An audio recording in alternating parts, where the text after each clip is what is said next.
Assalamualaikum warahmatullahi wabarakatuh. Video kali ini dibuat untuk memenuhi tugas kelompok pada mata kuliah mikrobiologi. Pada video kali ini kami akan membahas mengenai viroid, prion, dan mikoplasma. Sebelumnya perkenalkan dulu, nama saya Wafik Aziza dari Tadris Biologi A semester 4 dan bersama rekan saya yaitu Luluyatul Farihah. Oke, langsung saja kita bahas mengenai viroid.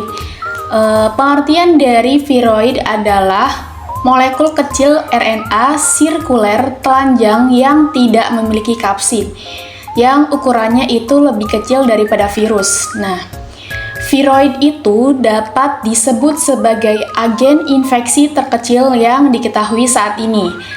Viroid tidak memiliki lapisan protein sehingga dia tidak memiliki kapsid. Nah, sedangkan tidak seperti virus ya, viroid tidak memiliki kapsid dan lapisan protein, sedangkan virus itu biasanya memiliki kapsid dan lapisan protein.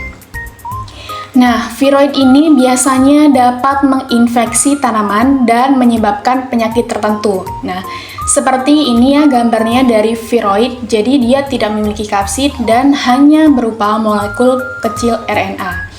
Nah, viroid ini tidak mengkode protein tapi mampu bereplikasi di dalam sel inang dengan menggunakan bantuan dari enzim seluler.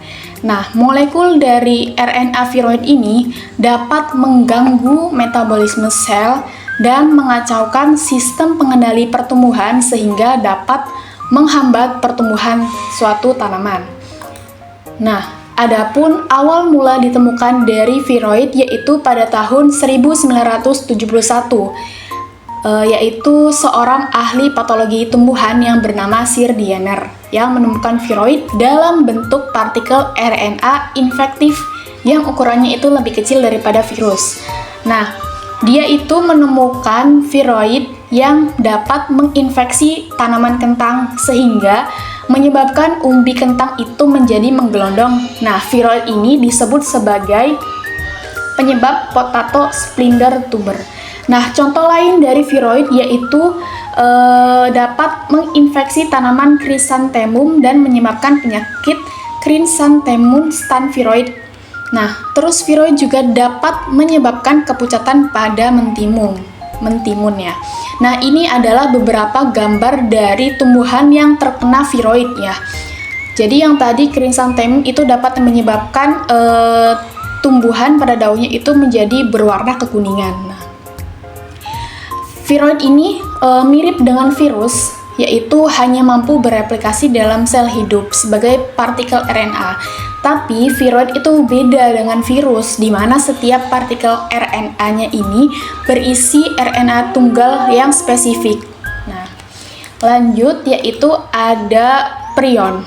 Nah, berbeda dengan viroid, prion merupakan molekul protein yang tidak dapat bereplikasi tetapi mampu mengubah protein inang sebagai protein versi prion. Nah, awal mula ditemukan dari prion ini yaitu pada tahun 1982 oleh Stanley Prusiner ya. Jadi bentuk nakal dari protein normal itu disebut sebagai prion yang ditemukan di dalam sel. Nah, prion ini dapat diketahui menyebabkan berbagai bentuk transmissible spongiform encephalopathy atau TSE pada manusia dan hewan. Nah, TSE ini merupakan kelainan degeneratif langka yang dapat mempengaruhi otak dan sistem saraf. Ini adalah salah satu contoh prion yaitu penyakit Creutzfeldt-Jakob atau CJD ya. Jadi di sini ada gambar dua otak, perbandingan dua otak. Di sini otak normal dan ini otak yang terinfeksi prion. Jadi setelah terinfeksi prion ini terdapat seperti rongga-rongga dan bentuknya itu berubah ya daripada otak normal seperti sebelumnya. Nah, beberapa contoh penyakit yang disebabkan oleh prion nih, yaitu pertama ada penyakit sapi gila. Nah, jadi di sini ada struktur perbandingan dari protein prion dan protein normal ya. Jadi setelah prion menginfeksi protein pada suatu hewan ataupun manusia, itu strukturnya berubah menjadi seperti trokayak seperti ini. Nah, kemudian contoh lain tadi yaitu penyakit CJD atau Creutzfeldt-Jakob yang dapat terjadi setelah mengkonsumsi daging ternak yang terinfeksi. Nah, hal ini apabila seseorang mengkonsumsi seperti ini, sapi yang mengalami penyakit sapi gila ya. Apabila sapi ini dikonsumsi oleh manusia, maka kemungkinan besar manusia ini dapat mengalami atau dapat menderita penyakit CJD atau Creutzfeldt-Jakob. Nah, kemudian gangguan lain yang disebabkan oleh prion yaitu insomnia. Nah, perbandingan besar yang perbedaan antara viroid dan prion, yang pertama, kalau viroid itu jadi berbentuk infeksi molekul RNA, sedangkan prion itu berbentuk infeksi molekul protein. Nah, viroid itu fokus utamanya menyebabkan penyakit pada tumbuhan dan dapat mengganggu metabolisme selnya. Nah, sedangkan prion itu biasanya menginfeksi hewan dan manusia. Nah, viroid ini strukturnya seperti ini, hanya berupa molekul RNA kecil dan dapat ditransmisikan seperti virus. Nah, kalau prion itu bentuknya seperti ini, hanya berupa molekul protein dan dapat menyebabkan seperti penyakit sapi gila, insomnia, ataupun penyakit CJD. Selanjutnya, penjelasan mikoplasma akan dijelaskan oleh rekan saya, Luluyatul Fariha. Selanjutnya yaitu saya akan menjelaskan mikoplasma. Nah, mikoplasma ini termasuk dalam kelompok Mollicutes, bakteri terkecil yang mampu hidup sendiri. Nah, mikoplasma ini merupakan kelompok bakteri yang memiliki karakteristik unik gitu dibandingkan dengan bakteri pada umumnya. Seperti salah satu ciri khas yang membedakannya yaitu tidak adanya dinding sel. Dia tidak memiliki dinding sel sehingga tidak dapat diwarnai dengan pewarna geram. Mikoplasma itu berukuran 0,1 sampai 0,25 mikrometer, lebih kecil dari kebanyakan bakteri. Nah, mikoplasma juga rentan terhadap perubahan osmotik tetapi resisten terhadap antibiotik yang menargetkan sintesis dinding selnya. Nah, ketiadaannya dinding sel itu juga menyebabkan mikoplasma kebal terhadap antibiotik yang bekerja dengan cara menghambat sintesis dinding sel, seperti penisilin dan cephalosporin. Nah, oleh karena itu, pengobatan infeksi yang disebabkan oleh mikoplasma itu memerlukan antibiotik yang menargetkan bagian lain dari sel, seperti makrolida atau tetrasiklin. Nah, selanjutnya yaitu ciri umum. Nah, mikoplasma itu kan sebelumnya yang sudah dijelaskan, dia tidak memiliki dinding sel, sehingga fleksibel dan mampu berubah bentuk, pleomorfik, yang dinamakan pleomorfik. Nah, kemudian dia juga mengandung sterol dalam membran selnya.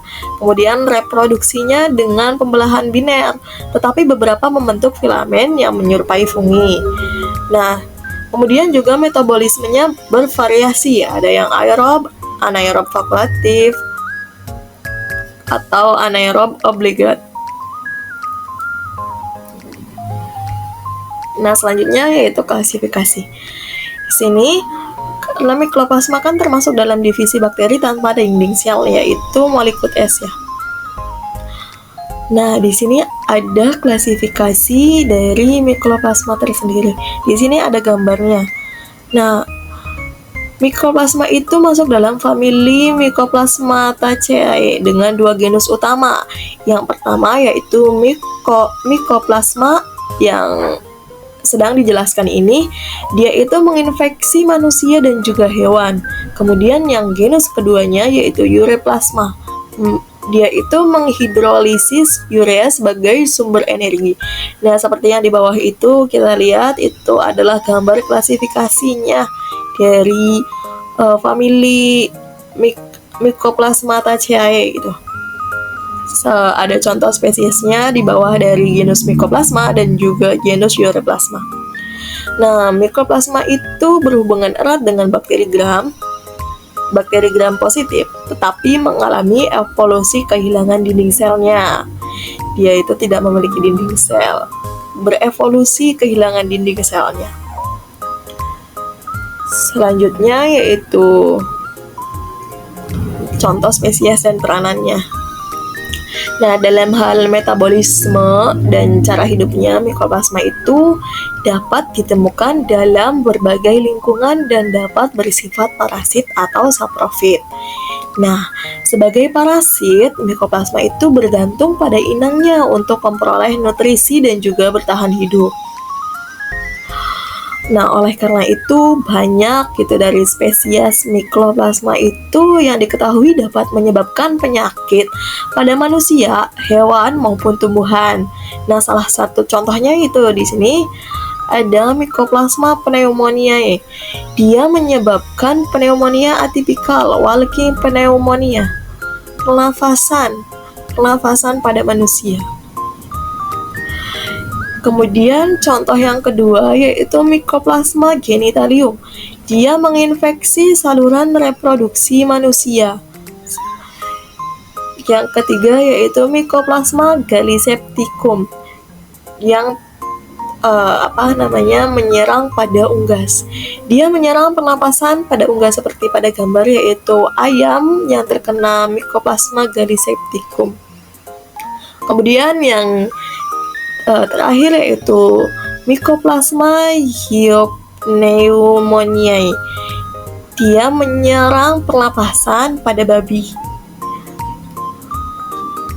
Karena Mycoplasma itu termasuk parasit.